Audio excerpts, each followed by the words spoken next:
சாய்ராம். இன்றைய நாளுக்கான பிரார்த்தனை. முதலாவதாக கலா. இவங்களுடைய ஹஸ்பண்ட் வந்துட்டு ஒரு புது வேலைக்கு வந்து மதுரைக்கு போயிருக்கிறாங்க. ஒரு அறிமுகம் இல்லாத ஒரு வேலை. நிச்சயமாக இவங்க கூட வந்து சாயப்பா கூடவே இருந்து எல்லா விதமான அந்த வேலைகளையும் வந்து கற்றுக் கொடுக்கணும்னு சொல்லி ஒரு பெரிய வேண்டுதல் வச்சுருக்காங்க. நிச்சயமாக இவங்களுடைய கணவருக்கு எந்த விதமான கஷ்டமும் இல்லாமல் அந்த வேலை வந்து நல்லபடியாக அவங்க கற்று தேர்ந்து அந்த வேலையின் மூலமாக அந்த குடும்பத்தினுடைய வாழ்வாதாரம் உயரணும்னு சொல்லி நம்ம சாயப்பாக்கிட்ட வேண்டிக்கலாம். அடுத்ததாக காஞ்சனான்னு ஒருத்தவங்க சொல்லியிருக்காங்க. ஜெர்மனியில் வந்து ஃபுல்லாக பனிக்கட்டி வந்து நிறையா சூழ்ந்திருக்கு. எல்லாரும் அங்கே வாழ்கிற மக்கள் வந்து நிறையா கஷ்டப்பட்டுருக்காங்கன்னு சொல்கிறாங்க. நம்மளுடைய அன்பே சாய் ஃபேமிலியுமே அங்கே நிறைய பேர் இருக்கிறாங்க அப்படின்னு சொல்லியிருக்காங்க. நிச்சயமாக அங்கே இருக்கக்கூடிய எல்லா மக்களையுமே சாயப்பா வந்து ஏதாவது ஒரு வகையில் காக்கணும். அங்கே இருக்கக்கூடிய அந்த குளிரை வந்து தாங்கிக்கக்கூடிய அளவுக்கான அவங்களோட உடம்பு வந்து அந்த உடம்புல இருக்கக்கூடிய அந்த சக்தி வந்து அந்தளவுக்கு வந்து ஒரு எதிர்ப்பு சக்தி அதிகரிக்கணும்னு சொல்லி நம்ம சாயப்பாக்கிட்ட வேண்டிக்கலாம். அங்கே இருக்கக்கூடிய குளிரை வந்து தாங்கி அந்த ஒரு குறுகிய காலகட்டத்தை வந்து தாண்டி வர்றதுக்கான மனப்பக்குவத்தையும் உடல் பலத்தையும் இவங்களுக்கு எல்லாத்துக்குமே கொடுக்கணும்னு சொல்லி நம்ம சாயப்பாக்கிட்ட வேண்டிக்கலாம். அடுத்ததாக மகேஷ். இவங்களுக்கு வந்து ஒரு புது ஜாப் கும்பகோணத்துக்கிட்ட கிடைக்கணும்னு சொல்லி ஒரு ப்ரேயர் வச்சுருக்காங்க. நிச்சயமாக இவங்க எதிர்பார்க்கக்கூடிய எந்த விதமான ஒரு வேலையாக இருந்தாலும் அது வந்து இவங்க எதிர்பார்க்கக்கூடிய அந்த ஊர்கிட்டையே நிச்சயமாக சாயப்பா வந்து அமைச்சு கொடுக்கணும்னு சொல்லி நம்ம ஒரு ப்ரேயர் வச்சுக்கலாம். அடுத்ததாக அனோஜ் வினோதினி. இவங்களுக்கு வந்து கல்யாணமாகி 1 வருடம் ஆகுது. இவங்களோட ஹஸ்பண்ட் வந்துட்டு ஃப்ரான்ஸ் போயிருக்காங்க. இவங்களுக்கு வந்து ஒரு புது ஜாப் வந்து கிடைக்கணும். அவங்களோட ஹஸ்பண்டுக்கு வந்து ஃப்ரான்ஸில் வந்து ஒரு புது ஜாப் ஒன்று கிடைக்கணும்னு சொல்லி ஒரு வேண்டுதல் வச்சுருக்காங்க. நிச்சயமாக இவங்களுக்கு தேவைப்பட்டிருக்கக்கூடிய அந்த ஒரு வேலை கூடிய விரைவிலேயே கிடைச்சே ஆகணும். அது மட்டும் இல்லாமல் இவங்களுடைய ஒய்ஃப்க்கு, அதாவது அனோஜ் வினோதினி சாய்ராமுக்கு விசா கிடைச்சி இவங்களும் அங்கே சீக்கிரமாக போகணும்னு சொல்லி ஒரு வேண்டுதல் வச்சுருக்காங்க. நிச்சயமாக அதுக்காகவும் ஒரு ப்ரேயர் வச்சுக்கலாம். அது மட்டும் இல்லாமல் இவங்க 2 பேரும் வேறு இடத்துல இருக்கிறதுனால ரொம்ப அதிகமாக அவங்க 2 பேர்த்துக்குள்ள வாக்குவாதங்கள், சண்டைகள் வந்துட்டுருக்குன்னு சொல்லியிருக்காங்க. இந்த மாதிரியான விஷயங்கள் எல்லாமே சாயப்பா வந்து சரி செய்து கொடுக்கணும். இவங்க 2 பேர்த்தையுமே புரிஞ்சிக்கக்கூடிய ஒரு சக்தி இவங்களுக்கு கொடுக்கணும்னு சொல்லி நம்ம சாயப்பா கிட்ட வேண்டிக்கலாம். அது மட்டும் இல்லாமல் இப்போ வரைக்கும் இவங்களுக்கு குழந்தை இல்லை. நிச்சயமாக அந்த சாயப்பாவே வந்து இவங்களுக்கு ஒரு குழந்தையாக வந்து பிறந்திருக்கணும்னு சொல்லி நம்ம சாயப்பா கிட்ட வேண்டிக்கலாம். அடுத்ததாக ராதா. இவங்களுக்கு வந்து ரொம்ப நாளாக வந்து தலைவலி ப்ராப்ளம் இருக்குன்னு சொல்லியிருக்காங்க. அதனால் நிம்மதியாக தூங்க முடியலன்னு சொல்லியிருக்காங்க.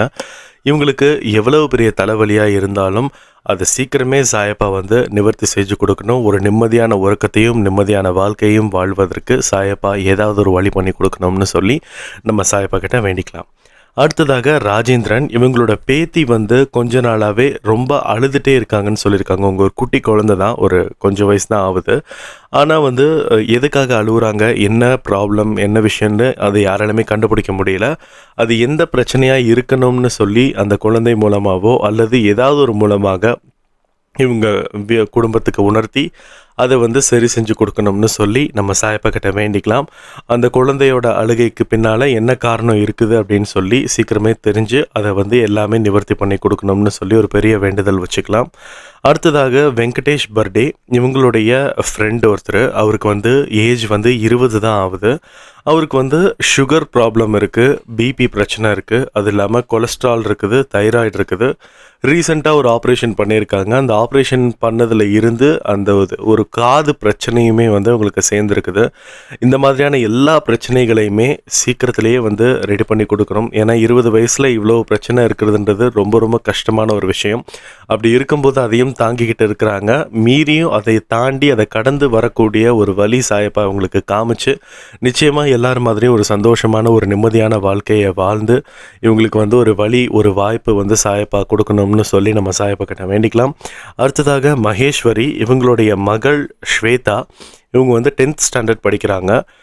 இவங்களுக்கு வந்து தொண்டையில் வந்து நீர் கட்டி இருக்குன்னு சொல்லியிருக்காங்க. அதனால் டாக்டர் வந்து ஆப்ரேஷன் தான் பண்ணணும்னு சொல்லியிருக்கிறாங்க. இந்த ஆப்ரேஷன் வந்து இல்லாமலேயே ஏதாவது வந்து பண்ண முடியுமா, அதுக்காக ஒரு ப்ரேயர் வச்சுக்கோங்க அப்படின்னு சொல்லியிருக்காங்க. கண்டிப்பாக சாயப்பா வந்து இதுக்கு ஒரு வழி பண்ணி கொடுக்கணும். ஆப்ரேஷன் இல்லாமல் அந்த டாக்டர் வந்து டேப்லெட்லேயே வந்து சரி பண்ணிக்கலாம் அப்படின்ற மாதிரியான ஒரு விஷயத்த வந்து கூடிய சீக்கிரத்தில் சொல்லணும். ஏன்னா 10th ஸ்டாண்டர்ட் படிக்கிறாங்கன்னும் போது ஆப்ரேஷன்ற போது அது ரொம்ப பெரிய ஆப்ரேஷன் மாதிரி அவங்க ஃபீல் பண்ணுவாங்க. அப்படி இருக்கும்போது முடிந்த அளவுக்கு மாத்திரையிலேயே சரி பண்ணக்கூடிய ஒரு விஷயமாக அது மாறணும். அதை தாண்டி ஆப்ரேஷன் தான் பண்ணி ஆகணுன்ற மாதிரியான ஒரு விஷயம் இருந்தாலும் நிச்சயமாக மருத்துவர்களோட மருத்துவராக சாயப்பாவும் அங்கே சென்று அந்த மருத்துவத்தில் அந்த ஆப்ரேஷனில் அவர் கூடவே இருந்து அந்த ஆப்ரேஷனை ரொம்ப எளிமையாக முடித்து மிக சிறப்பான ஒரு வாழ்க்கையை வந்து இந்த குழந்தை வாழணும்னு சொல்லி நம்ம எல்லாருமே வேண்டிக்கலாம். அடுத்ததாக கவிதா, இவங்களுடைய மகன் யோக பிரசாத்.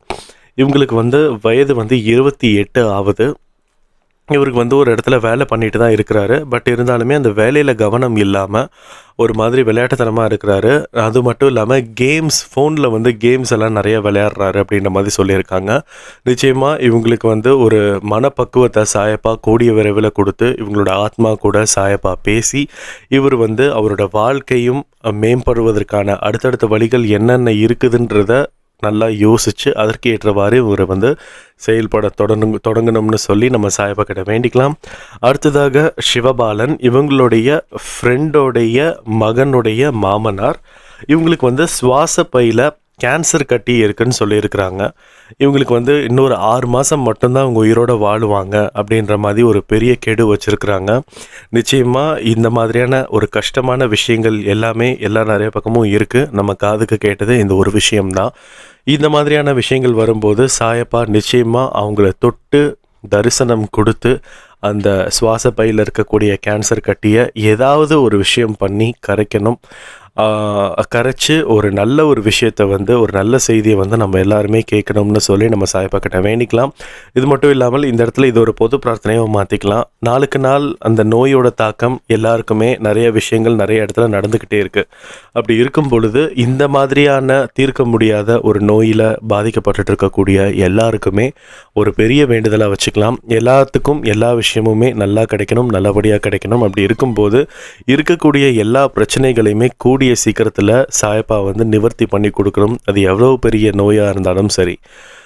அதே மாதிரி இன்றைய நாளில் யாரெல்லாம் பர்த்டே செலிப்ரேட் பண்ணுறீங்களோ, வெட்டிங் டே செலிப்ரேட் பண்ணுறீங்களோ, அவங்க எல்லாத்துக்குமே ஒரு பெரிய விஷஸ். நிச்சயமாக அவங்க எல்லாருக்குமே சாயப்பாவோட பிளெஸிங்ஸ் இருக்கும். அவங்களுக்கு ஆசைப்பட்ட அந்த ஒரு எல்லா விஷயங்களுமே சாயப்பாவோட வழியில், நியாயமான வழியில் கிடைக்கும். அது மட்டும் இல்லாமல் இன்றைய நாளில் எந்தெந்த குழந்தைகள் பிறந்திருக்கோ அத்தனை குழந்தைகளுக்காகவுமே ஒரு பொது பிரார்த்தனை. அவங்க எல்லாமே ஆரோக்கியமாகவும் சந்தோஷமாகவும் இந்த உலகத்திற்கு வரவேற்கப்படணும். இந்த குழந்தைகளால் எந்த விதமான சமூக சீர்கேடுகளும் யாருக்கும் எந்த ஒரு பிரச்சனையும் நடக்கக்கூடாது. ஊர் போற்றும்படியான ஒரு குழந்தைகளாக எல்லா குழந்தைகளுமே ஒரு நல்ல எண்ணம், நல்ல மனம் படைத்த ஒரு குழந்தைகளாக இருக்கணும். யார் யாருக்கெல்லாம் ரொம்ப வருஷமாக கல்யாணம் இல்லாமல் கல்யாணம் தடைப்பட்டு இருக்கிறதோ அவங்க எல்லாத்துக்காகவுமே ஒரு சிறப்பான பிரார்த்தனை. இந்த கல்யாணம் வந்து சீக்கிரமாக இந்த ஊர் போற்றும்படியான ஒரு கல்யாணமாக இது மாறணும். செல்வ செழிப்போடு இல்லைனாலுமே ஒரு நிம்மதியான ஒரு உறவினர்களுக்கு இடையில் இருக்கக்கூடிய அந்த கசப்பான விஷயங்களை எல்லாம் மாற்றி அமைக்கக்கூடிய ஒரு கல்யாணமாக மாறணும்.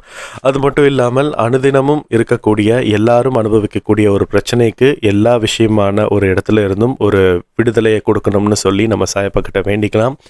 அது மட்டும் இல்லாமல் நிறைய பேர் கடன் பிரச்சனைகளிலும், நிறைய பேர் வந்து அடுத்த வேலைக்கு என்ன பண்ணுறதுன்னு தெரியாமல் நிறைய விஷயங்கள் வந்து இருக்கும். அந்த விஷயங்களுக்கு எல்லாத்துக்குமே சாயப்பா ஒரு பெரிய நிவர்த்தி பண்ணி கொடுக்கணும்னு சொல்லி நம்ம சாயப்பா கிட்ட வேண்டிக்கலாம்.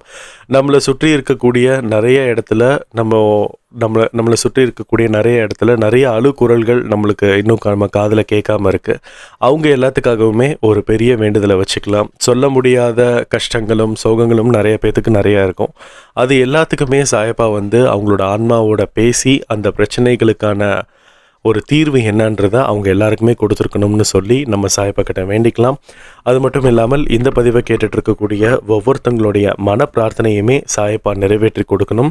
இந்த அன்பே சாய் குடும்பத்தில் இருக்கக்கூடிய ஒவ்வொருத்தவருடைய ஒரு மன பிரார்த்தனைகளையுமே அவங்களுடைய தேவைகள் என்னென்ன இருக்கோ அந்த தேவைகளை எல்லாமே சாயப்பா நிவர்த்தி செய்து கொடுக்கணும்னு சொல்லி நான் அந்த ஆடியோவை முடிக்கிறேன். ஜெய் சாய்ராம்.